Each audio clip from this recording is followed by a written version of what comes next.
Well, thank you all for being here. I am so proud as a child of immigrants to be here introducing the new American Opportunity and Fairness Act in the state of Michigan. Our state thrives, as many of you know, no one can disagree. Our state truly, truly thrives when we create a more welcoming environment for our aspiring citizens, our students, and our families, and support our economy by coordinating services for our new immigrants. And so we're here today to introduce a package of bills. As we all are struggling in our country on the federal level to fix our broken immigration system, now is the time for Michigan to create a more welcoming, again, environment for our aspiring citizens. And in fact, in 2010, there has been a study that says 6% of Michigan's population is foreign-born. $141 million in state and local taxes paid by many of our aspiring citizen neighbors. Michigan's foreign students contributed almost over $500,000 to our state's economy in tuition and fees and living expenses. So I'm truly excited to be here with my colleagues, Representative Singh, Representative Dillon, Representative Adam Zemke, as well as Representative Jeff Irwin, in introducing these package of bills. One of the bills is creating the Aspiring Citizens Act that establishes the Office of Immigrant Integration that helps coordinate resources and services for our neighbors and, again, students and investors that come to our state. Many cities across the country are doing these types of coordination of services, and we need to do it here on the state level. We also want to create a state-level DREAM Act to provide in-state tuition for Michigan students. We also want to allow Dreamers to participate in receiving driver's license and allow participants to receive state IDs as well. This is something that's currently already permitted by the Secretary of State, but we want to make sure that we ratify this. It's extremely important to form a commission to study the impact of driver's license policy in the state of Michigan. Many changes were done in 2008 and 2011 that negatively impacted how our state was perceived by immigrant communities. And so we want to study that and see, are we jeopardizing our public safety? Are we doing the right thing in having such a restrictive driver's license policy? We also have a resolution calling on Congress to raise the cap on work visas for immigrant professionals who graduate from United States colleges and universities. So I'm, again, really proud to be here to create this positive, wonderful environment for our state. I know many of us here have some sort of impact by a lot of our immigrant communities, businesses, and student communities. And so with that, I want to welcome Representative Jeff Irwin to speak on the tuition equity bill.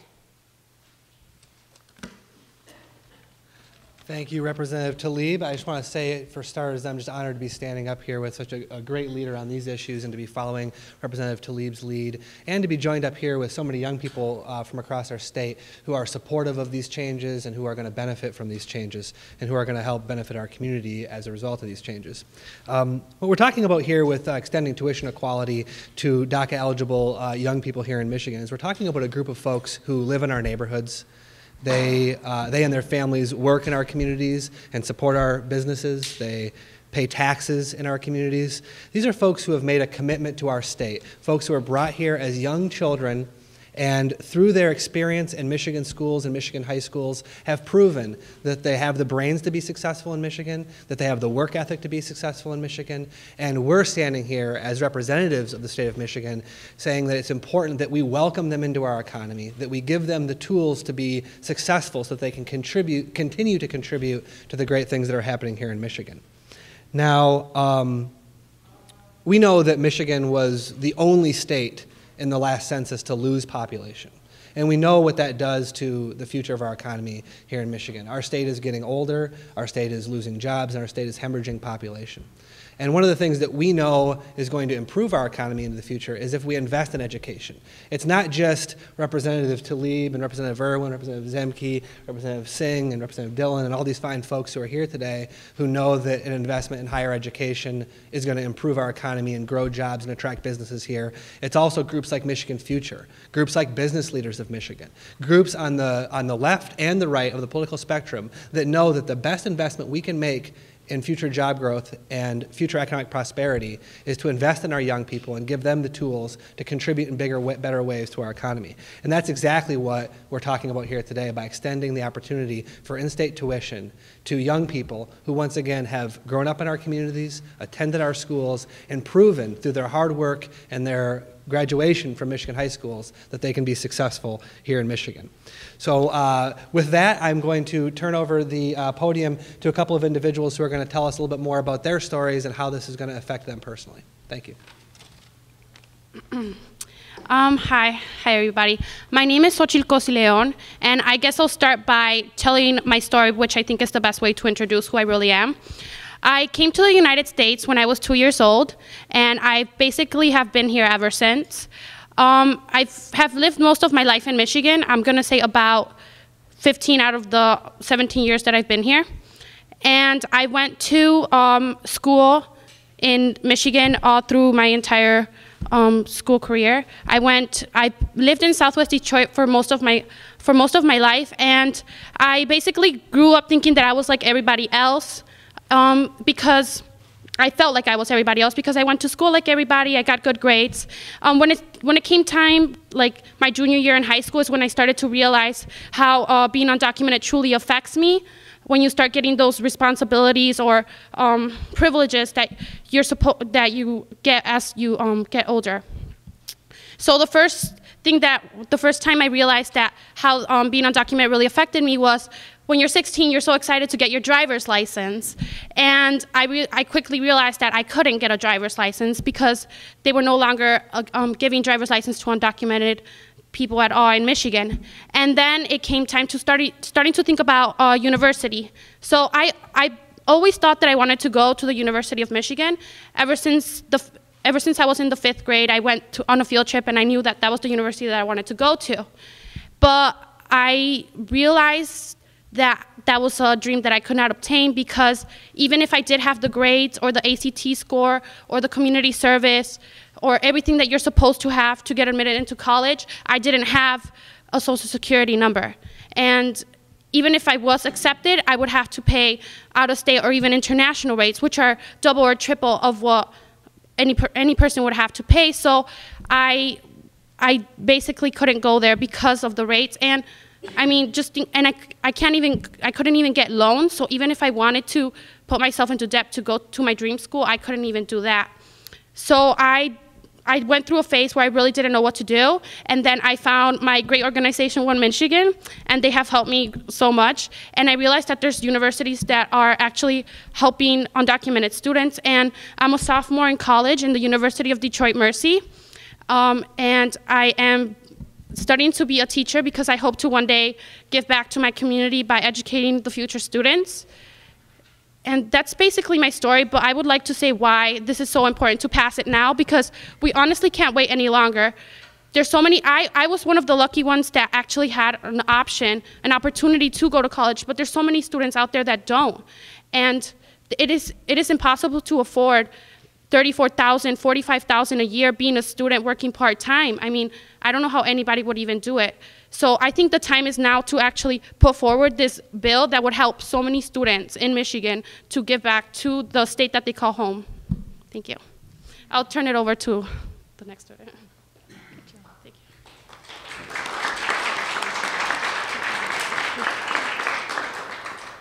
Hello everyone, my name's Ana Barajas. I'm currently a senior at Western International High School. I'm taking 5 AP courses, and I'm also a student athlete. Unfortunately, because of out-of-state tuition, I cannot attend the University of Michigan. I got accepted. I really want to be an orthodontist because right now, currently in Detroit, there's like a few-month wait list for a family to see a dentist, and that really breaks my heart to see. I really want to open my own business someday, but because right now that out-of-state tuition is being charged for undocumented students and DECA holders, it has been very unfortunately. I really think that in-state tuition should be passed because it goes from being $13,000 a year to $39,000 a year if you are undocumented or if you have DECA. Right now, although I can get my driver's license and work, I cannot go to the school of my dream, the school I've got accepted to, and University of Michigan, I feel like would help me not only help my community, but become a better person to create social justice in dentistry. My name is Kevin Mersal Barg, and I am the founder of the Coalition for Tuition Equality at the University of Michigan. The Coalition for Tuition Equality is a collection of 30 student organizations, faculty, and activists, and we are fighting against the university's discriminatory policies towards undocumented students.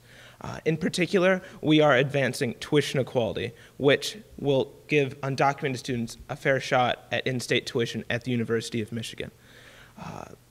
We're here today in solidarity with undocumented students' struggle for in-state tuition and their right to equitable access to higher education, but we're also here in support of this bill which advances tuition equality across the state, because U of M isn't enough.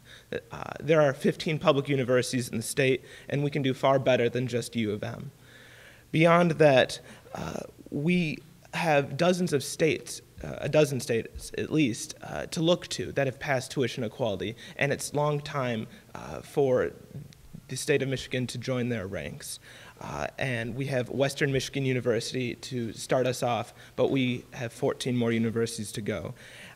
Moreover, I want to commend the representatives here today for introducing this very important bill, and in particular, Representatives Tlaib and Irwin, for really advancing and upholding undocumented students' right to higher education and equal access thereto.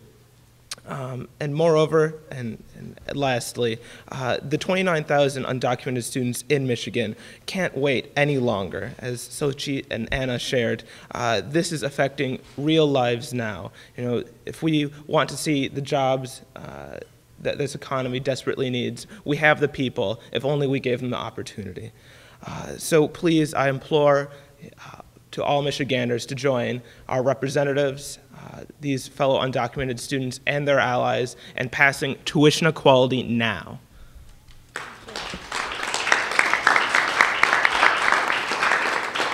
We're going to be joined by Prasanna, who's going to talk about the importance of the Office of Immigrant Integration and her experiences here in Michigan.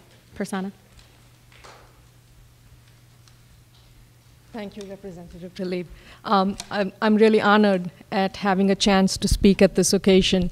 There's several reasons for that. First, I want to commend, congratulate, and really thank the leadership in our representatives have shown in coming up with these 5 bills, and especially my heart is with the New Immigrant Integration Unit. My name is Prasanna Vengadam. I'm an immigrant from India who moved here 28 years ago to kind of foster or to help our South Asian immigrants integrate better into the American society. We started an organization called SAVI, South Asian American Voices for Impact, as a founding president.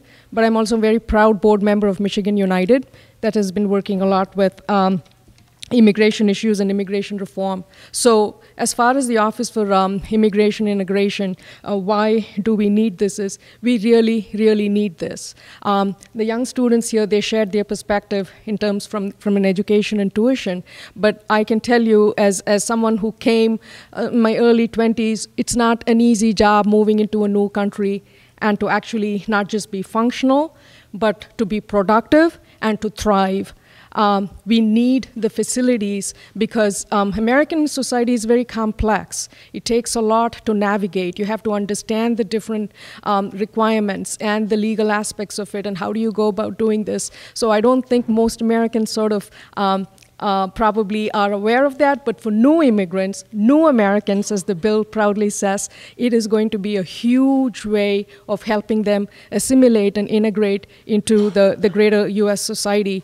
I think it's the right thing to do. I really think it's the right thing to do because not only are immigrants immigrants, but they're consumers. They are productive. They come here looking for a good life and they contribute back. So I think there has to be that kind of give and take between the state and the people who come in. I remember when I first landed, that was several years ago, and that was, I'm much older than the young kids here, so there was no internet and stuff like that. So it was really tough to get into the American society. I remember how hard it was from an international driving license, how to get a local driving license, how do I get a bank account, how do I do this? I was no one to actually help us with any of that.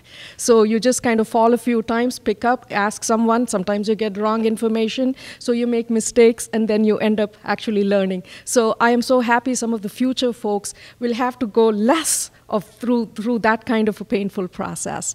And I'm really, really happy to hear Michigan especially taking this leadership role and welcoming immigrants, because I know in my own community there is a perception, I don't know, maybe I should be moving out of the state. So I'm hearing wonderful things now about this bill. So that's why it's an honor for me to really even speak and share these experiences, because I know as an individual, as an organizational president, and as a board member, I will wholeheartedly support this bill and make sure it gets supported in all of the people I work with. And I will make sure that I will bring this out to my community members and let them know. The last thing I want to say is that my passion is with immigration. I'm not a lawyer, but there's just my experiences as an immigrant. I'd love to have other folks also have a smooth transition into American life, just as I've had, and I want them to have as many positive experiences of being an American as I have had. So that's my goal. And I'm looking at my colleague here, Susan Reed. We are all part of the Collaborative, which is the New Americans campaign, and we are very proud collaborative members of in Detroit. We have 4 organizations.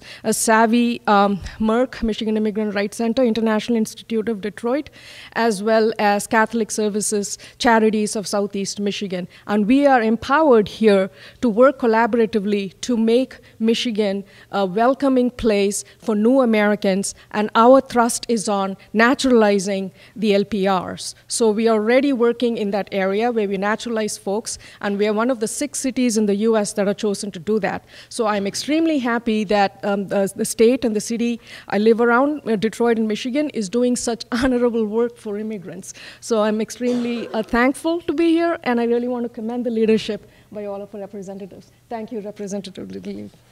Thank you.